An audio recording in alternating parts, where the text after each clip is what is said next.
ഈ മനുഷ്യ ജീവിതത്തിൽ നമ്മൾക്കൊക്കെ ഒത്തിരി കുറവുകളുണ്ട്.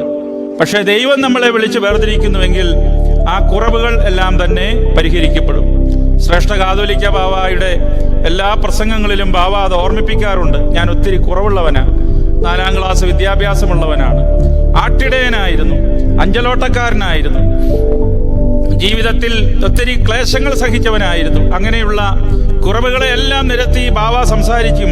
അതിനുശേഷം അവസാനം പറയും, എന്നാൽ ദൈവം എന്നെ വിളിച്ച് വേർതിരിച്ചപ്പോൾ എൻ്റെ ജീവിതത്തിലെ കുറവുകൾ എല്ലാം തന്നെ മാറ്റപ്പെട്ടു എന്ന്. പ്രിയപ്പെട്ടവരെ, ജീവിതത്തിലെ കുറവുകളെല്ലാം മാറപ്പെടണമെങ്കിൽ ദൈവത്തിൻ്റെ വലിയ ഒരു വിളി നമ്മളുടെയൊക്കെ ജീവിതത്തിൽ ഉണ്ടാകണം. ആ വിളിയുടെ ശബ്ദം കേൾക്കുവാൻ നമുക്ക് സാധിക്കണം. കടൽ തീരത്ത് വെച്ച് പത്രോസ് കർത്താവിൻ്റെ ശബ്ദം കേട്ടു. ഡമസ്കോസിലേക്ക് ക്രിസ്ത്യാനികളെ പീഡിപ്പിക്കുവാൻ പോയവനായ പൗലോസ് യേശുവിൻ്റെ ശബ്ദം കേട്ടു. ആ ശബ്ദത്തിന് അനുയോജ്യമായ വിധം അവരുടെ ജീവിതത്തെ ക്രമപ്പെടുത്തിയപ്പോൾ പ്രിയപ്പെട്ടവരെ, അവരുടെയൊക്കെ ജീവിതത്തിൽ എല്ലാ വിധത്തിലുള്ളതായ നന്മകളും അനുഗ്രഹങ്ങളും ഉണ്ടാകുകയാണ്. ദൈവവിളിക്ക് വിധേയപ്പെട്ടുകൊണ്ട് ജീവിക്കുക. രണ്ടാമതായി നമ്മൾ കാണുന്നുണ്ട്, അവർ അത്ഭുതങ്ങൾ പ്രവർത്തിച്ചു. വിശുദ്ധന്മാർ അത്ഭുതങ്ങളെ പ്രവർത്തിക്കുന്നവരാണ്. അതുകൊണ്ടാണ് അവരുടെ മധ്യസ്ഥതയിൽ അഭയപ്പെട്ടുകൊണ്ട് നമ്മൾ അപേക്ഷിക്കുകയും അഭയയാചന നടത്തുകയും എല്ലാം ചെയ്യുന്നത്. ആകയാൽ പ്രിയപ്പെട്ടവരെ, ദൈവസന്നിധിയിൽ സമർപ്പണത്തോടുകൂടി ജീവിതം നയിച്ചവർ അവർ വിശുദ്ധന്മാരാണ്. അവരുടെ ജീവിതത്തിലെ നോമ്പ്, പ്രാർത്ഥന, ജാഗരണം ആദിയായ കാര്യങ്ങളൊക്കെ വിശുദ്ധിയുടെ അനുഭവത്തിലേക്ക് അവരെ ചേർത്തു. ഇന്ന് നമ്മൾ ഈ ദേവാലയത്തിൽ ഒരുമിച്ച് കൂടിയിരിക്കുമ്പോൾ വിശുദ്ധന്മാരിൽ നിന്ന് അനുഗ്രഹം പ്രാപിക്കുവാൻ വേണ്ടി മാത്രമാകരുത് നമ്മളുടെ ഈ പെരുന്നാൾ ആഘോഷം.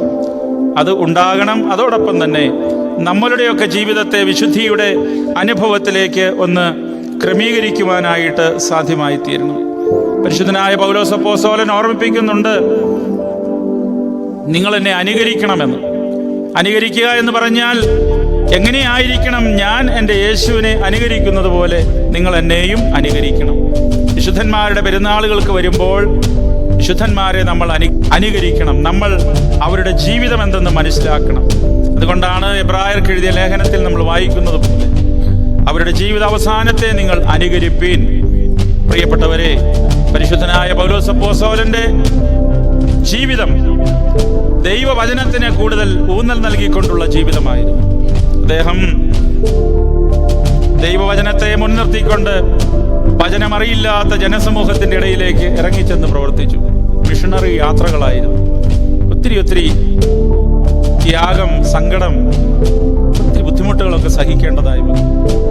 നമ്മളുടെയൊക്കെ ജീവിതത്തിൽ ഒരുത്തനെയെങ്കിലും നമുക്കൊന്ന് ക്രിസ്ത്യാനിയാക്കാൻ പറ്റുമോ?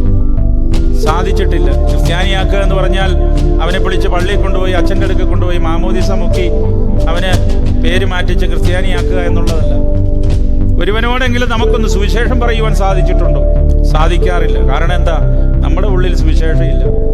എൻ്റെയും നിങ്ങളുടെയൊക്കെ ഉള്ളിൽ സുവിശേഷത്തിൻ്റെ ആ നദി അത് കരകവിയുമ്പോഴാണ് മറ്റുള്ളവർക്ക് അത് അനുഭവയോഗ്യമായി തീരുന്നത്.